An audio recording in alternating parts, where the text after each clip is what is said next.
Sister குஷி குஷியா இருக்கிறீங்களா? ஓம் சாந்தி brother. குஷி குஷியா இருக்கிறேன். Okay sister.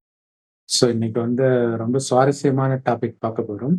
இது உலகம் ஃபுல்லா எல்லா மதத்தினருக்கும் ரொம்ப பிடிச்ச டாபிக்.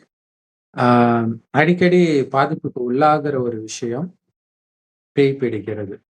ஸோ அந்த பேய் பிடிக்கிறது எதனால பிடிக்குது?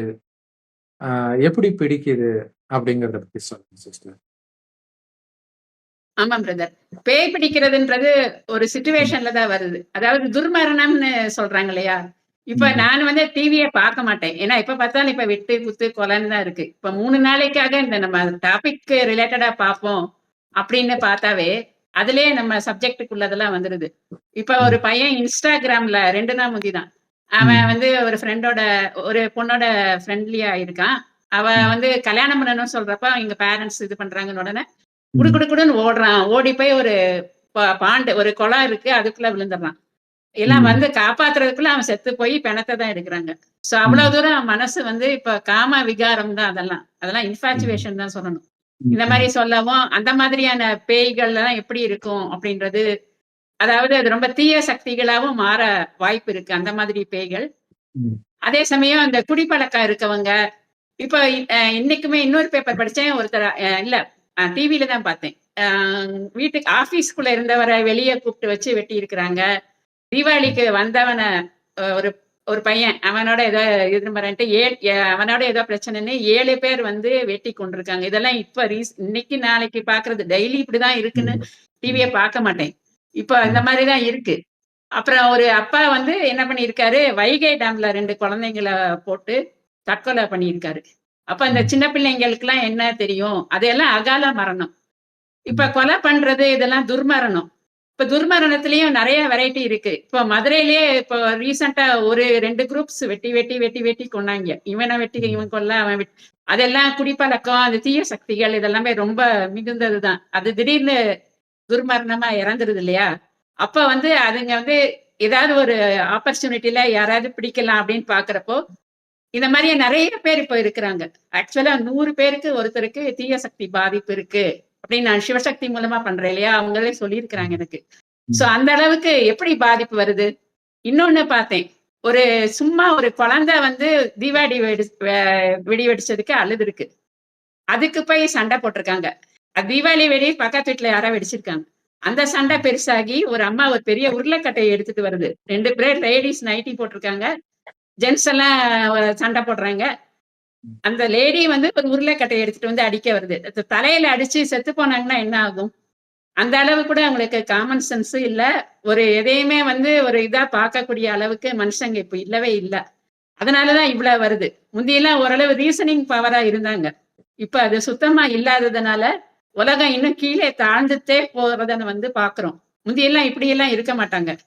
இப்ப மக்கள் இவ்வளவு தூரம் மனசு பாதிக்கப்பட்டு, உடனே உடனே முடிவு எடுக்கிறது, வெட்டு ஒண்ணுமே இல்லாததுக்கெல்லாம் கொலை பண்றாங்க. சும்மா வண்டியில போறப்ப இடிச்சதுக்கு, ஏதாவது சண்டை போடுவாங்க இல்லையா ரோட்ல, அதுக்கு உடனே ஆள கூட்டு அந்த ஆள கொலை பண்றது. வீட்டு முன்னால வண்டிய நிப்பாட்டுனா, அதுக்கு ஒரு ஆள கூட்டு அதுக்கு சத்தம் போட்டாங்கன்னா, அதுக்கு ஒரு ஆள கூட்டு கொலை பண்றது. இந்த மாதிரி எல்லாம் பார்த்து பார்த்து எனக்கே ரொம்ப வெறுத்து போச்சு. என்ன இப்படி உலகம் இப்படி ஆயிட்டு இருக்கு அப்படின்னுட்டு. இந்த உலகம் ஒரு மாறணும் அப்படின்ற இதுதான் கடவுளுடைய இதுவுமே. அதனால நம்ம சேனல்லயே ஒரு 3 கேஸஸ் இந்த மாரியா தீய சக்திகள் பிடிச்சு எப்படி குணமானாங்க அப்படின்றதையும் பார்ப்போம். அது எந்த ஏஜ்ல, எந்த கேட்டகரியில பிடிக்கும் அப்படின்றதே கிடையாது. அதாவது செக்சுவல் அர்ஜ் இருக்கு அப்படின்னா, உதாரணமா இப்ப ஓசிடி அப்படின்னு சொல்றாங்க. அதோட பேரு ஓசிடின்னு பார்த்தீங்கன்னா, அது எக்ஸ்பான்ஷன் அப்படி பார்த்தீங்கன்னா, அம் அப்சசிவ் கம்பல்ஷன் டிஸார்டர் அப்படின்னு சொல்றோம். அது என்னென்னமோ பேச்சு குரல்லாம் கேட்கும். ஒரு சாதாரணமா எதார்த்தமா இருக்க முடியாது. அவங்க லைஃப் நார்மலா லீட் பண்ண முடியாது. அப்படின்ற மாரி ஒரு சிச்சுவேஷன். அது ஒரு 16 வயசு பையனுக்கு பிடிச்சது. அது அவன் காலேஜ்ல படிச்சுட்டு இருந்தான். அப்ப அவங்க அப்பா யாரோடயோ ஓடி போயிட்டாரு. இப்பதான் நெறைய ஓடி போறாங்கல்ல. பொண்ணு ஓடி போகுது, ஹஸ்பண்ட் ஓடி போறாங்க. அதுல அந்த அம்மா ரொம்ப மனசு நொந்து போய் இருக்கிறப்போ, அவங்க ஒரு பாத்திர கடை தான் வச்சிருந்தாங்க. அப்ப அந்த அம்மா எப்படிடா பிழைப்பு நடத்துறது? நம்மளால முடியாதுன்றப்ப, அவன் வாலண்டியராவே சொன்னான். அம்மா நான் படிப்ப வேணா விட்டுர்றேன். நானே கடைய பாத்துக்கிறேன் அப்டின்னுட்டு. கடையில வந்து ஒரு ஆளு வேலைக்கு வச்சிருக்கான். அவனோட ஓரின சேர்க்கை. அவன் தான் பழக்கப்படுத்தினதா அந்த அம்மா சொன்னாங்க. ஆகுறப்போ என்ன ஆகுது, அவனுக்கு மைண்டே இதாயிருது. ஒரு மாரி கரப்ட் ஆயிடும் இல்லையா? அந்த ஓரின சேர்க்கையில. அப்ப வந்து அவனுக்கு பேய் வந்து 1 இல்ல 2 இல்ல 4 குரல் அவனுக்கு கேட்குமாம் காதுல. காதுல கேட்டு அவன் மருந்து, மாத்திரை எல்லாமே சாப்பிட்டாலுமே வாந்தி இது மாரி வந்துகிட்டே இருக்கு. டாக்டர்கள் வந்து மருந்து தானே குடுப்பாங்க. ஓசிடி அப்படின்னு சொல்லிட்டாங்க. பேச்சு குரல் கேட்கறதுக்கு. அது மாரி வரப்போ அந்த அம்மா வந்தாங்க. ஃபோன் பண்ணிட்டு நம்ம சேனல்ல பார்த்து தான் வந்தாங்க. அவங்க சொன்னாங்க, "இந்த மாரி ரொம்ப கஷ்டப்பட்டுட்டேன். என்னோட சித்தி ஒருத்தங்க வந்து பிரம்மகுமாரியில இருக்கிறாங்க. அவங்க தான் வந்து சொன்னாங்களே, இந்த மாரி நீ அவங்கள போய் பாரு அப்படின்னுட்டு, நான் அப்புறம் உங்க சேனல் பார்த்தேன். நானுமே பிரம்மகுமாரி தான்" அப்படின்னு சொன்னாங்க. அப்புறம் வந்து அவங்க வந்தாங்க. வந்துட்டு ரொம்பவே அழுதாங்க. ஏன்னா அவங்களால அந்த இத தாங்கிக்க முடியல. யாராவது ஒரு ஆள் வேணும் இல்லையா? அவங்கள இது பண்றதுக்கு. அந்த அளவு ரொம்ப கஷ்டப்பட்டு போயிட்டேன் அப்படின்னு அழுதப்போ, நான் சொன்னேன், "ஒரு தடவையிலே உங்களுக்கு கேர் பண்ணியிருந்தா சொல்லியிருந்தோம். 108 எலுமிச்ச மால சாமி கேட்டிருந்துச்சு. கேட்டுட்டு ஒரே ட்ரீட்மெண்ட் தான். அது போட்டு அப்ப அந்த கடைசியா அந்த பையனுக்கு வந்து அந்த 4 ஃபேஸஸ் தெரிஞ்சிருக்கு. 4 முகம் முன்னால வந்தது. அப்ப அம்மன் வந்து திரிசூல வச்சுட்டு வந்தது. வந்துட்டு அவன அந்த 4 முகமும் மறைஞ்சிருச்சு. அப்புறம் வந்து சரி கேஸ் முடிஞ்சிருச்சு. அ ரொம்ப ஒண்ணும் பாதிப்பு இல்ல அப்படின்னு சொல்லிட்டு 1 மாசத்துக்கு 4 4 மாத்திரை சாப்பிட்டுட்டு இருந்திருக்கேன்க்கா. காலையில 4 அது ஒண்ணு ஒண்ணா குறைச்சு நிப்பாட்டிருங்க. 1 மாசம் தீட்டு. இந்த தீய சக்திகள்லாம் 4 இருந்ததுனால. அது டிஸப்பியர் ஆன பிறகு நீங்க ஏதாவது எனக்கு கொஞ்சம் பிரச்சனை வந்ததுன்னா, ஒரு 100 கிராம் விபூதி மட்டும் தலையில போடுங்க. தினமும் விபூதி பூசிட்டு போ சொல்லுங்க. ஓரின சேர்க்கை இப்ப இல்ல அப்படின்னு சொன்னாங்க. அந்த பையன் வந்து வேற யாரையோ கல்யாணம் பண்ணிக்கிட்டானாம். அதுக்கு பிறகு இல்ல. ஆனாலும் நாங்க மெதுவா அவன வேலைய விட்டு நிறுத்திடுவோம். உடனே உடனே நிறுத்தினா அவனுக்கு சந்தேகம் வரும். அப்படின்னு சொல்லிட்டு போனாங்க. அதுக்கு பிறகும் அவங்க ஃபோன் பண்ணி இந்த பையன் நல்லா இருக்கான். அப்படின்னு சொன்னாங்க பிரதர். இந்த இது வந்து செக்சுவல் அர்ஜ்ல வர பேய்கள். இப்ப அடுத்து நம்ம பார்க்க போறது வந்து, அ அதாவது ஒரு சின்ன பிள்ளைக்கு வந்து பிடிச்சது. 9 வயசு குழந்தை அது. அப்படி இருக்கிறப்போ அதுக்கு பேய் பிடிச்சிருக்கு. ரொம்ப ஃபெரோஷியஸா ரொம்ப ஆக்ரோஷமா இருக்குமாம். அது உடம்பே வந்து நாறும். டாய்லெட் பண்ணி வச்ச மாரி அவ்வளோ தூரம் மோசமா இருக்கும். ஸ்கூல்ல எல்லாரோடையும் சண்டை போடும். அத கண்ட்ரோல் பண்ண முடியாது அப்படின்ற மாரி ரொம்ப அலைஞ்சிருக்காங்க. நம்ம வீடியோ பார்த்துருக்காங்க. அவங்க எல்லாருமே பிரம்மகுமாரிகள் தான். அவங்க ஹஸ்பண்டு, ஒய்ஃபு, குழந்தைங்க எல்லாமே நம்ம ஞானம் தான். அவங்க வந்து கேட்டாங்க. அவங்க கொஞ்சம் அதாவது 3 ட்ரீட்மெண்ட்னா கொஞ்சம் செலவு ஜாஸ்தியாகும். இந்த இல்ல 2 ட்ரீட்மெண்ட் அதுக்கு பண்ணோம். அப்ப வந்து பொருள்கள் நெறைய வாங்க வேண்டியிருந்தது. அந்த மாரிலாம் இருந்தப்போ, கொஞ்சம் ரெடி பண்ணிட்டு வரோம் அப்டின்ட்டு ஒரு 1 இயர் ஆச்சு. அவங்க ரெடி பண்ணிட்டு ஆனா வந்தாங்க. வந்துட்டு முதல்லயே வந்து சொல்லியிருந்தோம். அது 3 யானை பலம் இருக்கிறதுனால, அது தலையில வந்து விபூதி 1 ஹவர் போட்டு, அப்புறம் கொஞ்ச நேரம் கழிச்சு கொஞ்சம் அதோட பவர் சப்சைட் ஆனோனே வந்தீங்கன்னா, எங்களுக்கு ஈஸியா இருக்கும் அப்டின்ட்டு. அவங்களும் ரூம் எடுத்து அதெல்லாம் போட்டு கரெக்ட்டா வந்தாங்க. வந்துட்டு அது சரியாயிடுச்சு. அந்த தீய சக்திகள அகற்றிட்டு, அப்புறம் அந்த பொண்ணுமே வந்து நம்மளுக்கு தேங்க் பண்ணி எல்லாம் சொன்னாங்க. அவங்க அப்பா, அம்மா எல்லாருமே. அதனால அந்த கேஸ் வந்து அப்படி முடிஞ்சது. ஏன்னா இந்த மாதிரியான ஹைலி பவர்ஃபுல்லான டெவில்ஸு இல்லன்னா அசுர சக்திகள். அசுர சக்திகள் பத்தி ஏற்கனவே நம்ம சொல்லியிருக்கிறோம். நெறைய போன இதுல கூட ஒரு அசுர ஜந்து தான் ஒரு போன வீடியோலயும் போட்டிருந்தது. அந்த எப்படி நம்ம வந்து ஒரு அசுர எருமைய கொன்னோம் அப்டின்னுட்டு. அவன் இப்ப நல்லா இருக்கான். அவங்க 2, 3 தடவ ட்ரீட்மெண்ட் பண்ணோம். இப்ப நல்லா இருக்கான். சோ அது மாதிரியே இதெல்லாம் ஏன் வருதுன்னா, மனுஷங்களுக்கு வந்து அசுரத்தன்மை ஆயிருது. அசுரன்றது மனுஷனே அசுரன் ஆயிடுறான். அவ்வளவு தூரம் மிருகத்தன்மை. இப்ப நம்ம சொன்ன மாதிரி பார்த்தீங்கன்னா, அந்த இந்த ஒய்ஃபையே வெட்டி வெட்டி துண்டு துண்டா போட்டுட்டு அவங்க பாட்டுக்கு இருக்காங்க. ஒரு 2 மாசமா ஒரு ஒரு ஒய்ஃப தேடிட்டே இருந்திருக்காங்க. அவன் புதைச்சிருக்கான். தேடி போலீஸ்ல கம்ப்ளைண்ட் பண்ணா, தீபாவளி அன்னைக்கு நல்லா கறி வச்சு, பிரியாணி வச்சு சாப்பிட்டுட்டு ஃபோட்டோ எல்லாம் போட்டிருக்கான். அவனுக்கு ஒரு குற்ற உணர்வும் இல்ல. சந்தேகம் அது இதுனாலுமே இப்ப கொலை பண்றது தான் அப்படின்ற மாரி ஆயிடுச்சு. சோ அந்த மாரியான ஆத்மாக்கள வந்து நிச்சயமா அந்த தீய சக்திகள் வந்து ஈஸியா பிடிச்சிரும். பிடிச்சுட்டு கொலை பண்ணு, பண்ணு, பண்ணுன்னு அவன தூண்டி, தூண்டி அவன கொலை பண்ண வச்சுரும். சோ இந்த மாரியான ஏவல் பேய்களும் இருக்கு. நெறைய பேர் நல்லா ஒருத்தங்க வாழ்றதே இப்ப பொறுக்க மாட்டேங்குது. அந்த காலம்லாம் மனசுல பொறாமப்படுவாங்க. இப்ப செயல்லயும் காமிச்சுர்றாங்க. எண்ணம், சொல், செயல் எல்லாமே இப்ப மனுஷனுக்கு வந்து மாறிடுச்சு. ஆனா நீங்க கோவிலுக்கு போனீங்கன்னா, நான் மீனாட்சி அம்மன் கோயிலுக்கு 15, 20 வருஷம் முன்னால போனப்போ சும்மா போவோம். ஏதாவது இந்த ரூ. 15 டிக்கெட் இருக்கும். அது கூட வாங்க தேவையில்ல. அவ்வளோ ஃப்ரீயா போவோம். இப்ப போனோம்னா அவ்வளவு கூட்டம். நம்ம ரூ. 50 டிக்கெட் இப்போ மீனாட்சி அம்மன தரிசிக்க, சுந்தரேஸ்வரர் தரிசிக்க 50 அப்படி இந்த மாரி போட்டிருக்காங்க. அது வாங்கணும்னா போலாம். ஃப்ரீ தர்ஷனும் போலாம். ஆனா அந்த கோயில் போயிட்டு நான் ஒரு சீக்கிரம் போயிருவேன். வர்றப்ப பார்த்தீங்கன்னா, அவ்வளவு பெரிய கோயிலு, அவ்வளவு கூட்டம் நிக்கும். ஆனா எதுக்காக வந்திருக்காங்க? அப்படின்னு பார்த்தீங்கன்னா, ஒரு நேர்மை, நாணயம் இதெல்லாமே இல்லாம போயிடுச்சு. ஸோ கடவுள வந்து வேண்டுறாங்க. வேண்டி என்ன பலன் கிடைக்க போது?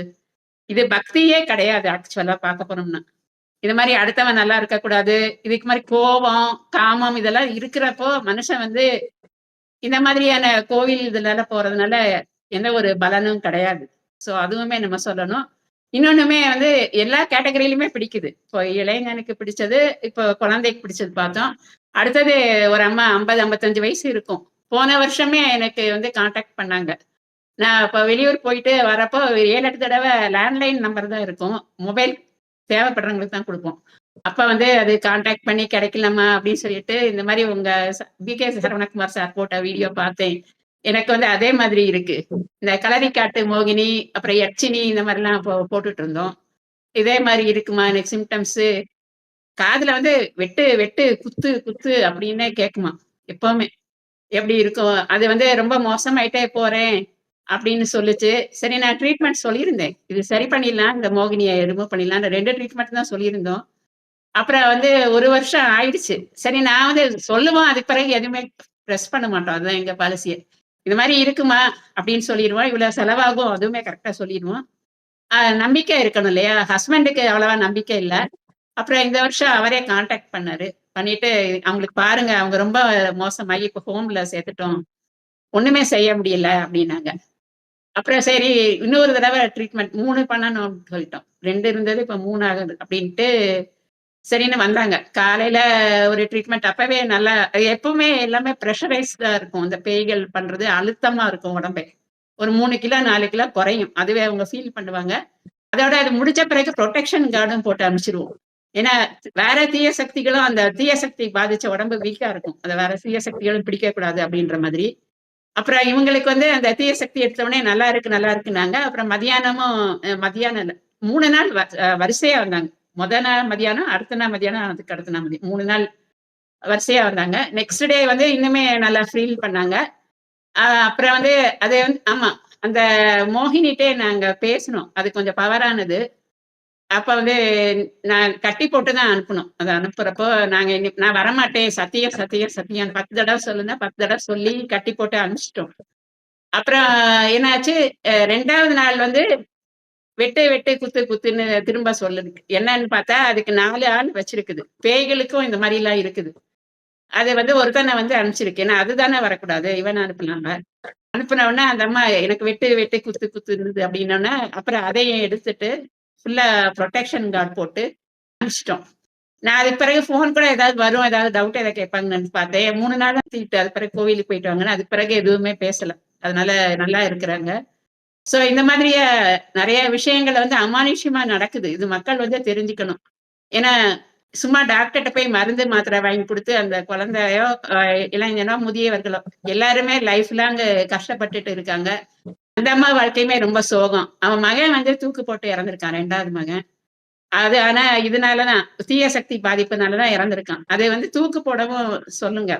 ஒரு இடத்துல விபத்து இருக்கு அப்படின்னு நினைக்கிறேன். விபத்து பகுதி ஜாக்கிரதைன்னு போடுவாங்க இல்லையா? அந்த விபத்து நடந்த இடத்துல திரும்ப திரும்ப ஏன் விபத்து நடக்குன்னா, அங்க தான் அந்த ஆன்மாக்கள் இருக்கும். அகால மரணம் அடைஞ்ச ஆன்மாக்கள். அந்த ஆன்மாக்கள் வந்து அங்க வர்றவங்கள வந்து தூண்டும். "இங்க வா, இங்க வான்ட்டு" இந்த விக்கிரவாண்டி ரவிச்சந்திரன் ஒருத்தர் நெறைய ஆவிகளோட டீல் ம். பண்ணுவாரு. அவருமே போட்டிருந்தாரு. ஒரு இதுல வந்து டவர் மேல ஏறி தற்கொலை பண்ணி இது பண்ணானாம். அப்ப வந்து இன்னொருத்தன வந்து கூப்பிடுமாம். டவர் மேல ஏறுன்னு அவன தூண்டி தூண்டி விடுமாம். அவனுக்கு அப்படியே இருக்குமாம். சோ இந்த மாதிரி எல்லாம் நெறைய அமானுஷ்யமா நடந்துட்டு தான் இருக்குது. இது வந்து மக்கள் வந்து ஒரு அவேர்னஸா இருக்கணும். இந்த மாதிரி ஆத்ம சாந்திக்கும் பண்ணணும். நெறைய பேர் பண்றதில்ல சரியா. எனக்குமே ஒரு பொண்ணு பேஷண்ட் தான். அவங்க அக்கா வந்து இறந்த பிறகு அதுக்கு ஆத்ம சாந்தி ஹோமம் சரியா பண்ணாதனால, அத பிடிச்சு தள்ளி தள்ளி விட்டுட்டு இருந்தது. அப்புறம் அதுக்கு ஒரு பட்டு சேலை அதெல்லாம் வாங்கி, அந்த சட்டையெல்லாம் அத வாங்கி அதுக்கு ஹோமத்திலேயே போட்டு, அ அந்த பொண்ணோட குரலே மாறிடுச்சு அப்புறம். அக்கா குரல் வந்துருச்சு. அப்ப அப்பா, அம்மாலாம் இருந்தாங்க. எல்லாம் அழுதாங்க. சோ அந்த மாதிரி ஆத்மா சாந்தி ஆயிட்டு நான் போறேன். அவங்களுக்குன்னு இடம் இருக்கும். அங்க போய் வேற பிறவி அவங்க எடுக்கணும் இல்லையா? இவங்கள விட்டு போகணும். சோ அந்த மாதிரிலாம் நெறைய நடக்குது. ஆத்மா சாந்தி அடைய நாங்க யூசுவலா எல்லா கேஸ்க்குமே பால் மேஜரான கேஸ்களுக்கு ஊத்துவோம். நெக்ஸ்ட் டே பால் ஊத்துவோம் நெறையா. இப்ப இறந்தவங்களுக்குமே பால் ஆத்துறது அப்படின்னு ஒரு சடங்கு இருக்குது. 2வது நாள் போய் அந்த இறந்த இடத்துல வந்து பால் ஊத்தி கொஞ்சம் அத இது பண்ணுவாங்க.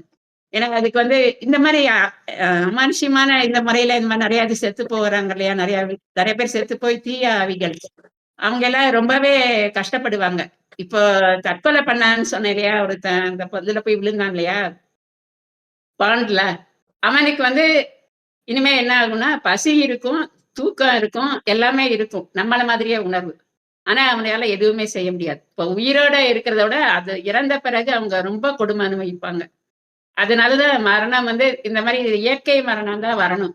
இந்த மாரி அகால மரணம், துர்மரணம் இதெல்லாம் வந்தா அந்த ஆத்மா வந்து ரொம்ப கஷ்டப்படும். அதோட காலம் முடியிற வரை. சோ இதுவுமே வந்து நம்ம சொல்லணும்னு நினைக்கிறேன் பிரதர். ம். நம்ம பாலாத்துறதுன்னு நம்ம இதுல 16வது நாள் சடங்கு இருக்கு. ம். அது வந்து கட்டாயமா செய்யணும். அது நான் கூட சொல்லியிருந்தேன் ஒரு ஷார்ட்ஸ்ல கூட. இந்த மாரி 16வது நாள் வந்து அந்த இறந்தவங்க ஃபோட்டோ, இல்லன்னா அவங்க உபயோகப்படுத்தின பொருள் ஏதாவது வச்சு பசும்பால் அத வச்சு பத்தி சூடம் அதெல்லாம் பொருத்தி வச்சு அந்த ஆத்மா சாந்தி அடையணும்னு நல்லா பிரார்த்திச்சுட்டு, ஏதாவது சிவலிங்கம் இருந்தா கோவில் இருந்தா அங்க போய் ஊத்தலாம். இல்லன்னா அரச மரம் ஊத்தலாம். இல்லன்னா குலதெய்வம் கோயில்ல போய் அந்த பால ப்ரே பண்ணி ஊத்தலாம். இல்லன்னா வீட்டிலேயே கூட ஊத்தலாம். ஊத்துறப்போ ஓம் நம சிவாய சொல்லணும். இல்ல ஓம் சாந்தி, சாந்தி, சாந்தின்னு சொல்லிட்டு, அந்த ஆத்மா நல்லா நிலைய அடையணும் அப்படின்னு ப்ரே பண்ணிக்கணும். அது வந்து சாதாரணமா இறந்தவங்களுக்கே நம்ம பண்ணணும். இந்த மாரி விபத்துல இறந்தவங்க, இப்ப பஸ்ல இறந்தாங்க, இந்த மாரி இருக்காங்க இல்லையா? அவங்கலாம் ரொம்ப கஷ்டம் அனுபவிப்பாங்க. அந்த இடத்துல தான் இருப்பாங்களே. சோ அவங்களுக்கெல்லாம் நம்ம நிச்சயமா இது மாரியெல்லாம் பண்ணணும். அதனால இது ஒரு அவேர்னஸா மக்கள் எடுத்துக்கணும்னு நினைக்கிறேன் பிரதர். ஸோ அது அந்த பேய் புடிச்சவங்களுக்கு இவங்களுக்கு பேய் தான் புடிச்சிருக்குது அப்படின்னு எப்படி கன்ஃபார்ம் பண்ணுவாங்க சிஸ்டர்? ஆமா பிரதர். திடீர்னு யூசுவலா வந்து ரொம்ப பயந்த சுபாவமா இருக்காங்க பாருங்க. சின்ன குழந்தைங்க. ம். அதுதான் மேஜராவே பிடிக்குது. 8 ம். வயசுல எல்லாம் பிடிச்சிருக்கு. நான் நெறைய டீல் பண்ணியிருக்கேன் இல்லையா? ம். 15 வயசு, 16 வயசு அடாலசன்ட் ஏஜ்ல பையன வந்து பொம்பள பிள்ளை பிடிக்கிறப்ப அதுவே பேசும். சில இது சூனியம் வச்சதெல்லாம் ஒண்ணு ஒரு கேஸ்லாம் பார்த்துருக்கேன். பில்லி சூனியம் தெரிஞ்சது. அப்ப வந்து பொம்பள பேய் பிடிச்சிருக்கு அப்படின்றது தெரியாது. ஆனா அவன் ரொம்ப அப்நார்மலா பிஹேவ் பண்ணுவான். ம். சோ அது என்னன்னு தெரியாம அவங்க நெறைய இடம் அலைஞ்சுட்டு தான் வந்தாங்களே. அவங்க ஒரு 15 வயசுல பிடிச்சது. என்கிட்ட வந்தப்ப 26 வயசு. ம். அது அந்த குமுதம் பிரார்த்தனை கிளப் இதெல்லாம் அவங்களுக்கு என்னன்னே தெரியல. இந்த மாரியான ம். தீய சக்தி. ஒரு இவ்ளோ பெருசா இவ்ளோ ஃபைல் கொண்டாந்தாங்க. இவ்ளோ நாங்க பார்த்துருக்கோம் அப்படின்னு. இதெல்லாம் ம். வேணாங்க. இதான் பிரச்சனை அப்படின்னு சொல்லிட்டு, ம். அது சரி பண்ணோம். அது பிறகு அவன் டிகிரி எல்லாம் முடிச்சான். சோ இது வந்து நம்ம வந்து பேய் இருக்கு அப்படின்றத நம்பணும். அதுக்கு ம். பிறகு இந்த மாதிரியான அப்நார்மலா ஏதாவது இருக்கு. நான் சொல்றேன் இல்லையா? புரொடெக்ஷன் கார்ட் எல்லாம் வேற யாரும் போட மாட்டாங்க. பேய வேணா விரட்டி அனுப்புவாங்க. ஆனா ம். அதுக்கு பிறகு திரும்ப பிடிச்சா என்ன ஆகும்? இப்ப அந்த காலத்துல எல்லாம் பிரம்ம ராட்சசன் ஒரு கதைய படிச்சிருக்கேன். அது வந்து என்ன பண்ணுமா, கோவிலுக்கு போனதுன்னா அது வராதுக. பெரிய பிரம்ம ராட்சசன் பவர்ஃபுல் இது. அவன் மரத்துல தொங்கிட்டு இருப்பானாம். அப்புறம் கோயில்ல இருந்து வந்தவுடனே திரும்ப பிடிச்சுக்குவானாம். அது ம். நம்ம இவரு வள்ளலார் கூட ஒரு பிரம்ம ராட்சசன அகத்துனத கதை வரும். உண்மை கதையிலே இருக்கு. வந்த உடனே போன உடனே போயிட்டா. அது மாரி பெரிய மகான்கள்லாம் வரப்போ அவங்க சொன்னா கட்டுப்பட்டு போயிருவாங்க. அல்லாட்டா ரொம்ப கஷ்டம் தான். அது கோயில் அது வெளியே தான் தொங்கிட்டு சோட்டானிக்கர பகவதி எல்லாம் நான் போயிருக்கேன். அங்க போய் பார்த்தீங்கன்னா, ஆணி அணியா அடிச்சு வச்சிருப்பாங்க. உள்ள அவ்வளவு பேயா இருக்கும். கண்ணெல்லாம் பார்த்தாவே தெரியும். பயங்கர பேயெல்லாம் இருக்கும். அத ஆணி அடிச்சு வச்சு அது அப்படியெல்லாம் வந்து இப்ப சரியா ஆகாது நெறைய பேருக்கு. அப்படியும் நெறைய பேர் வந்திருக்காங்க. சோட்டானிக்கர எல்லாம் போனோம், இப்படி இப்படின்னு சொல்லிட்டு. ரொம்ப சாதாரணதுன்னா விட்டு போயிருமா இருக்கும். ஆனா இந்த மாரி ரொம்ப பவர்ஃபுல் இதுன்னா, நம்ம தான் செய்ற மாதிரி இருக்குது. இப்ப கூட ஒருத்தங்க ஏதோ சொன்னாங்க, இந்த பூச்சி பூச்சியா வருது வயித்துல இருந்து, எறும்பா வருதுன்னு. அப்ப வந்து பாபா வந்து சொன்னாரு, இந்த மாரி நீ அவங்கள பாரு சரியாகும்ன்னு. நான் சொன்னேன், ஆனா பில்லி இருக்கு, ஏவல் இருக்கு, சூனியம் இருக்கு. அதுக்கு பிறகு வயித்துல இந்த மாரி அசுர ஜந்து இருக்கு. எல்லாம் வந்து ஒண்ணொண்ணா தான் ட்ரீட்மெண்ட் பண்ணணும். மொத்தம் 6 தடவ வரணும்னேன். அதுக்கு பிறகு அவங்கட்ட கான்டாக்ட் இல்ல. சோ இது மாரி நம்ம சொல்லிர்றது தான். அதுக்கு பிறகு அவங்க வர்றது, வராதது நம்ம கையில இல்ல. ஏன்னா கேஸ்ன்னு வந்தா டோட்டலா கியூர் பண்ணி தர்றது நம்ம கடமை. அதனால அது வந்து இதுவரை கரெக்ட்டா செஞ்சுகிட்டு இருக்கிறேன் பிரதர். அது ஒரு சாட்டிஸ்ஃபேக்ஷன். எல்லாரும் நல்லா திருப்தியா போற அளவுக்கு நம்ம செஞ்சுட்டு இருக்கோம். ம். Okay sister. ஸோ நெறைய விஷயங்கள் பகிர்ந்துக்கிட்டீங்க. ஸோ நெறைய பேருக்கு இது பேய் புடிச்சிருக்கா, இல்லையா அப்படிங்கிற ஒரு டவுட் இருக்கும். ஸோ இப்ப நீங்க சொன்னத வச்சு, அந்த சிம்ப்டம் வச்சு அவங்க புரிஞ்சுக்கலாம். இது பேயாக இருக்கலாம். ஏன்னா நெறைய பேர் வந்து அந்த மென்டல் டிஸார்டர் அப்படி நெனச்சுக்கிறாங்க. வாழ்க்கை ஃபுல்லா மாத்திரையே சாப்பிட்டுட்டு இருக்கிறாங்க. ஸோ அவங்களுக்கு இது ஒரு அவேர்னஸாக கண்டிப்பா இருக்கும் sister. Thank you sister. Thank you மீண்டும் பிரதர். அடுத்த ஒரு நிச்சயமா இத பத்தி இன்னுமே நெறைய இருக்கு விஷயம். இன்னொரு தடவையும் பார்ப்போம். ஓகே நன்றி sister. Brother. Thank you sister. ஓம் சாந்தி.